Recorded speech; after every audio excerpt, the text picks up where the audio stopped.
ይሄ ቤት ቪላ ነው አፓርትመንት ነው የሚለው እኔ በጣም ነው ግራ ያጋባኝ። እናንተ ግን ሙሉ ቪዲዮን ካያችሁ በኋላ ትወስናላችሁ ማለት ነው። ዛሬ የምንገኘው ቦሌ ጃፓን አካባቢ ነው። ከስካይላይት ኦልሞስት 300 ሜትር ምናምን ወክ አድርገን አሁን ያለንበት ቤት ላይ እንደርሳለን። ዛሬ ይዤላችሁ የመጣሁት እንግዲህ እውነት ለመናገር አፓርትመንቶች ላይ ያልተለመደ ነው። በጣም ሰፊ ነው። ናቹራል ላይት ሁሉም ክፍሎች ያገኛሉ። ለሽያጭ ይዘንላችሁ ነው የመጣ ነው። 297 ካሬ ነው። እንግዲህ አንዱ ትልቁ ነገር ከዚህ ቤት እኔ የወደድኩት ሳሎኑ ነው። ሳሎኑ በቃ ብትውሉበትም ብታድሩበትም ምንም የሚከብድ ነገር የለውም። ኦፕን ኪችን አለን። በጣም ሰፊ ኦፕን ኪችን አለን። ነገር ግን እናንተ መዝጋትም ትችላላችሁ፣ ክሎዝም ማድረግ ይቻላል። ያው የኛ የሀበሻ ምግብ ትንሽ የሆነ ሰንፈጥ የማለት ባህሪ ስላለው ማለት ነው። እስቲ ኦፕን ኪችኑን እናሳያለን። በምታዩት መልኩ ሰፊ ኦፕን ኪችን አለው። የራሱ የሆነ ሳከር የተገጠመለት ሁሉም ነገር ሬዲ ነው። አገልግሎት መስጠት ጀምሯል ማለት ነው። ይሄ ቤት ኦፕን ኪችን ብቻ አይደለም ያለው። አሁን ደግሞ ድጋሚ ክሎዝድ ኪችኑን እንመለከታለን። ይሄ ያው ዋናው በራችን ነው፣ መግቢያው በር ነው። ልክ እንደገባ ነው የምናገኘው። ኦፕን ኪችኑ በስተቀኝ በኩል አለ፣ በስተግራ በኩል ደግሞ ክሎዝድ ኪችኑ ከሰራተኛ ማረፊያ ጋር እናገኘዋለን። እንደምትመለከቱት ይሄ ክሎዝድ ኪችናችን ነው። የላውንደሪ ማሽን አለው፣ ከነቃው ነው የሚሸጥላችሁ። ሳጥኖች ተገጣጥመዋል፣ እቃ ማስቀመጫ፣ ሁሉም አይነት መሰረታዊ የሚባሉ ኪችን ውስጥ የሚያስፈልጉ ነገሮችን እናገኛለን። ሰራተኛ እንግዲህ የቤት ረዳታችን በትክክል የምተኛበት፣ አንዳንድ ቦታ ላይ የሰራተኛ ማረፊያ ተብሎ ምንም በቂ ብርሃን አያገኝም። እዚህ ግን ይሄ የምትመለከቱት የሰራተኛዋ ማረፊያ ነው። የራሱ የሆነ ሻወር፣ ሽንት ቤት አለው እዚህ ጋር። ይህን ይመስላል። ቶሎ ቶሎ ላስጎብኛችሁ።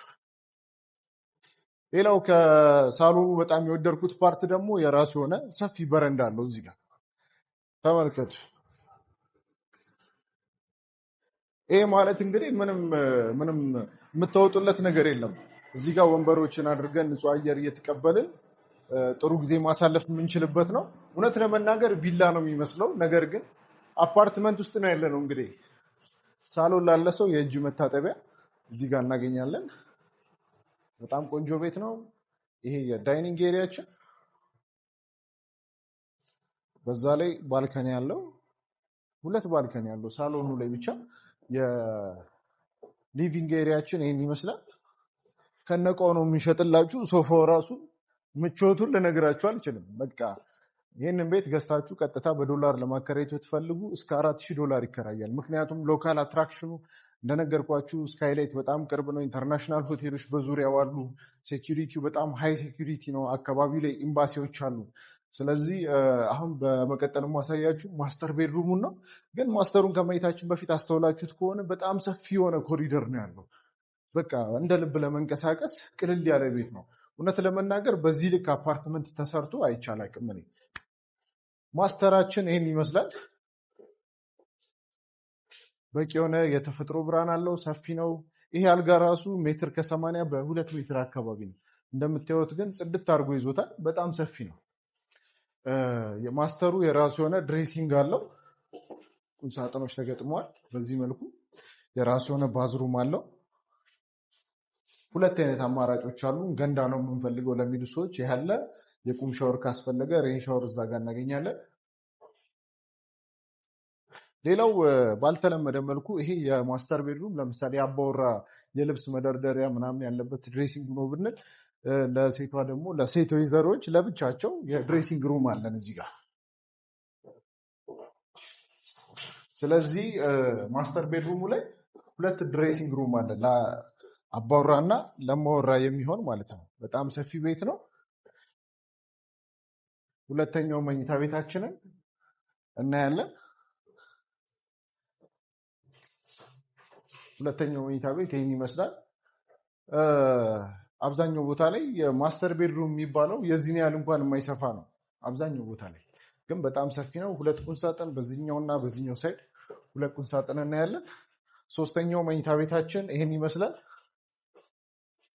ይሄ ሶስተኛው መኝታ ቤታችን ነው። እንደነገርኳችሁ ከነ ፈርኒቸሩ ነው የሚሸጥላችሁ።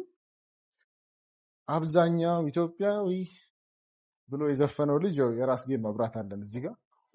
ቁምሳጥን ሰፊ ቁምሳጥን አለ። ለሁለቱ መኝታ ቤቶች ሩቅ ሳይዱ እዚሁ የጋራ ሻወር፣ ሽንት ቤት እናገኛለን። ቶሎ ቶሎ ማስጎበኛችሁ የሚታይ ነገር ስለሆነ ብዙ ማብራሪያ አይፈልግም ብዬ ነው።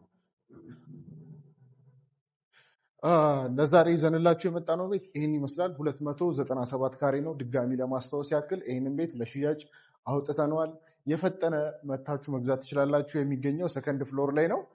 ይህንን ቤት ስትገዙ የምታገኟቸው የጋራ መጠቀሚያ ምን ምን ናቸው ስንል ግራውንዱ ላይ ራሱን የቻለ የጂም ቦታ አለው። ስቲም ሳውና ይኖረናል።